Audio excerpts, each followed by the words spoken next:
Hello दोस्तों। वैसे तो बिहार के पॉलिटिक्स को काफ़ी ज़्यादा कंफ्यूजिंग है और काफ़ी ज़्यादा पावर इंटेंसिव भी है। और इसीलिए शायद पटना हाई कोर्ट ने 1997 में इसके लिए सबसे पहले जंगल राज वर्ड का निर्माण किया था। और आज हम जिस केस के बारे में बात करने वाले हैं वो क्लियरली डिपिक्ट करती है कि बिहार के सरकार को क्यों जंगल राज कहा जाता है, स्पेशली वो समय जब आरजेडी राष्ट्रीय जनता दल यूनाइटेड की यहाँ पे सरकार थी। वैसे तो अभी हाल में ही यहाँ पे सीएम रिज़ाइन वगैरह हुआ है, बट हम उस पर ज़्यादा फोकस ना करते हुए स्टार्ट करते हैं आज का केस, जो कि है शिल्पी जैन और गौतम सिंह के बारे में। शिल्पी जैन, जो कि 1999 में लगभग 23 साल की थी, वो एक बहुत ही बड़े क्लोथ के बिजनेसमैन जिनका पटना में कमला स्टोर करके एक दुकान था, उसकी बेटी थी। और उसके पापा बहुत ही शिल्पी जैन, जो कि 1999 में 23 साल की थी, वो पटना के एक बिजनेसमैन उज्जवल कुमार जैन की बेटी थी। उनका पटना में एक बहुत ही बड़ा कपड़े का स्टोर था, कमला स्टोर के नाम से। शिल्पी अपने इंटरमीडिएट के एग्ज़ाम के बाद पटना वुमेंस कॉलेज में पढ़ती थी और वहाँ से अपनी पढ़ाई कंप्लीट करने के बाद वो कंप्यूटर क्लासेस ज्वाइन कर ली थी। और वो दिखने में काफ़ी सुंदर थी और स्टाइलिश भी थी। और यही कारण है कि कुछ सालों पहले उसने मिस पटना का खिताब भी जीता था। इधर गौतम सिंह, जो कि एक London based doctor BN Singh का बेटा था, वो यहाँ पे पटना में अकेले रहा करता था, जबकि उसकी पूरी फैमिली लंदन में रहती थी। गौतम सिंह को पॉलिटिक्स में बहुत इंटरेस्ट था और इसीलिए वो पटना आया था, क्योंकि उसके फादर बीएन सिंह की अच्छी खासी जान पहचान थी आरजेडी के सुप्रीमो लालू प्रसाद यादव और उस वक्त के सीएम राबड़ी देवी से। और इसी चलते गौतम सिंह को बहुत ही जल्दी उस पार्टी में अच्छी जगह मिल गई और वो एक यूथ लीडर बन गया। और चूँकि उस समय लालू प्रसाद यादव चारा घोटाला के मामले में जेल में थे, तो उस वक्त की सीएम थी राबड़ी देवी और उनका एक भाई भी था, साधु यादव, जो कि कहा जाता है कि उस वक्त राबड़ी देवी बस नाम की सीएम थी, असली सरकार साधु यादव चलाता था, क्योंकि लालू यादव नहीं थे उस वक्त। तो गौतम सिंह को अपने पापा के पॉलिटिकल कनेक्शंस की वजह से साधु यादव से बहुत अच्छी जान पहचान हो गई थी और वो बड़े बड़े नेताओं के साथ उठ बैठ करता था। और फ्रेजर रोड में ही साधु यादव और गौतम सिंह ने मिलकर एक रेस्टोरेंट खोला था। वो अब एक बिजनेस पार्टनर भी बन चुके थे पॉलिटिकल पार्टनर के साथ। सब कुछ सही चल रहा था, फिर तो अचानक से गौतम सिंह और शिल्पी जैन की मुलाकात एक इवेंट में होती है, जहाँ पे पहले तो अच्छे दोस्त बनते हैं, फिर धीरे धीरे करके उनके बीच में लव एंगल शुरू होता है और वो दोनों रिलेशनशिप में आ जाते हैं। सब कुछ सही चल रहा था। गौतम और शिल्पी एक दूसरे से शादी करना भी चाहते थे और दोनों एक दूसरे को बहुत प्यार करते थे। बट शिल्पी के पिता उज्जवल कुमार जैन इस रिलेशनशिप से खुश नहीं थे, क्योंकि वो जानते थे कि गौतम सिंह का पॉलिटिकल कनेक्शन है, इसके काफ़ी अगेंस्ट थे। आता है 2 जुलाई 1999 का दिन, जब शिल्पी जैन अपने डेली रूटीन की तरह ही अपने कंप्यूटर क्लास को जा रही थी। अपने घर से ऑटो रिक्शा पकड़ा ही था कि कुछ दूर आगे गौतम का एक दोस्त अपनी 4 व्हीलर लेकर आता है और शिल्पी से पूछता है वो कहाँ जा रही है। तो शिल्पी बोलती है वो कंप्यूटर क्लास जा रही है। तो गौतम का दोस्त कहता है कि वो भी उसी रास्ते में जा रहा है, वो इसे छोड़ देगा।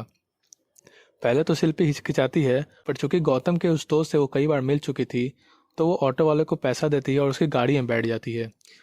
कुछ देर तक तो गाड़ी उस ट्यूशन क्लास के रास्ते तक ही चल रही थी, बट आगे चल के वो अचानक से रास्ता मोड़ लेती है। शिल्पी इस समय घबरा जाती है कि वो रास्ता क्यों बदल रहे हैं।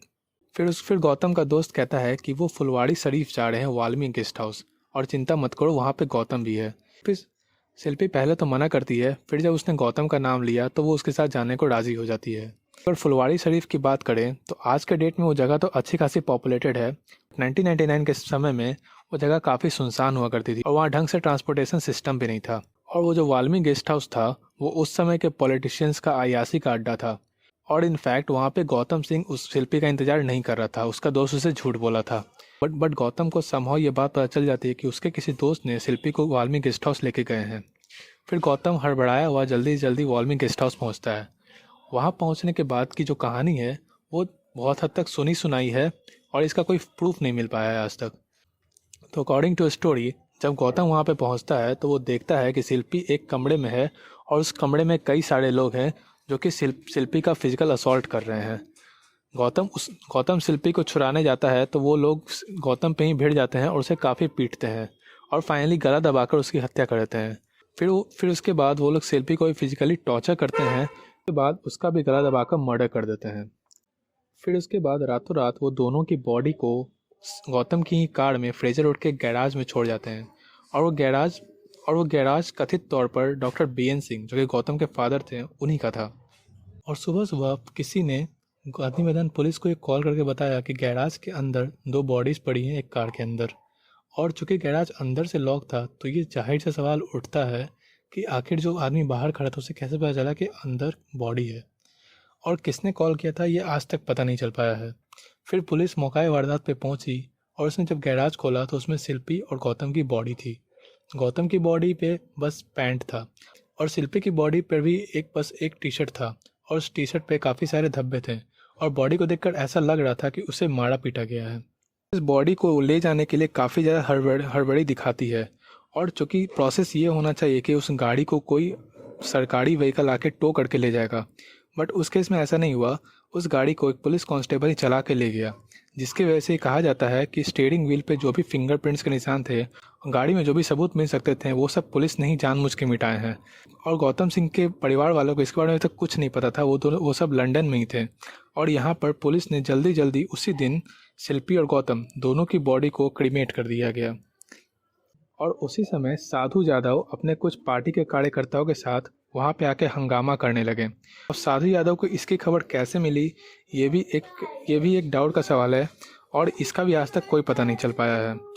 और बहुत लोग तो ये कहते हैं कि पुलिस ने जानबूझकर सारे सबूत मिटाने में मदद की है, क्योंकि इस मर्डर के पीछे काफ़ी सारे बड़े बड़े पॉलिटिकल लीडर्स का हाथ है, जैसे साधु यादव। और ये भी कहा जाता है कि जिन लोगों ने शिल्पी और गौतम को मारा था, वो भी आरजेडी पार्टी के ही कार्यकर्ता थे। चूँकि ये केस की खबर आग की तरह पूरे पटना में फैल गई थी, तो बिहार पुलिस ने बिना किसी पोस्टमार्टम रिपोर्ट के ही अपनी खबर जारी कर दी और अपना रिपोर्ट जारी कर दिया कि दोनों की मौत सुसाइड थी और जहर खाने से हुई है, बिना किसी पोस्टमार्टम के। बट जब पोस्टमार्टम आया तो उसमें कुछ और ही था। उसमें ये था कि शिल्पी और गौतम की मौत गला दबाने की वजह से हुई है, और इनफैक्ट शिल्पी का मर्डर करने से पहले उसके साथ बहुत ज़्यादा फिजिकल टॉर्चर हुआ, क्योंकि उसके बॉडी में मल्टीपल लोगों के सीमेन सैंपल थे और उसके टी शर्ट पे भी उसके दाग थे। इसके बाद बिहार पुलिस अपने बयान से पीछे हट गई, और चूँकि अपोजिशन उस वक्त बीजेपी थी और काफ़ी ज़्यादा पब्लिक प्रेशर भी था, राबड़ी देवी की सरकार को 2 महीने बाद ही इस केस को सीबीआई को सौंपना पड़ा। तो सीबीआई ने सबसे पहले शिल्पी के वेजाइनल फ्लूइड की फॉरेंसिक में जांच करवाई, तो उसमें यह निकला कि उसमें मल्टीपल लोगों के सीमेन के सैंपल थे। मतलब मौत से पहले उसके साथ फिजिकल टॉर्चर हुआ था, और उनके बॉडीज़ पर जूतों के निशान भी थे, मतलब उन्हें मारा पीटा भी गया था। बट 4 साल बाद सीबीआई ने भी इस केस की फाइनल रिपोर्ट सबमिट की, और उस रिपोर्ट में ये लिखा हुआ था कि शिल्पी और गौतम की मौत आत्महत्या से हुई है, ना कि मर्डर हुआ था। फिर सीबीआई से सवाल पूछा गया तो जो पोस्टमार्टम में सीमेन के सैंपल थे वो क्या थे, और टी शर्ट पे लगा दाग, तो सीबीआई ने इसे साफ साफ नकारते हुए कहा कि वो पसीने के दाग थे।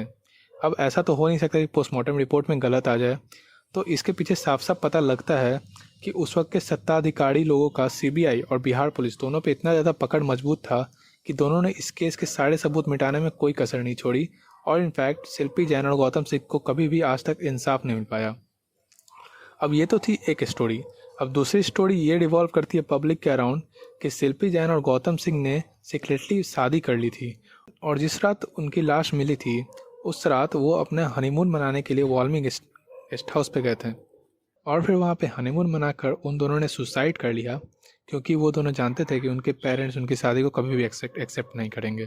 बट इस स्टोरी में बहुत सारे फ्लॉ हैं कि अगर ऐसा होता तो वो सुसाइड बिना कपड़े क्यों करते हैं, और उनके बदन पर जूतों के निशान कैसे होते हैं। तो ये सब स्टोरी अभी भी पब्लिक में रिवॉल्व करती है, और शिल्पी जैन और गौतम सिंह के केस को अभी तक इंसाफ नहीं मिल पाया है। So that's it for today. अगर वीडियो अच्छी लगी हो तो वीडियो को लाइक करिएगा और चैनल को सब्सक्राइब करिएगा। Thanks for watching.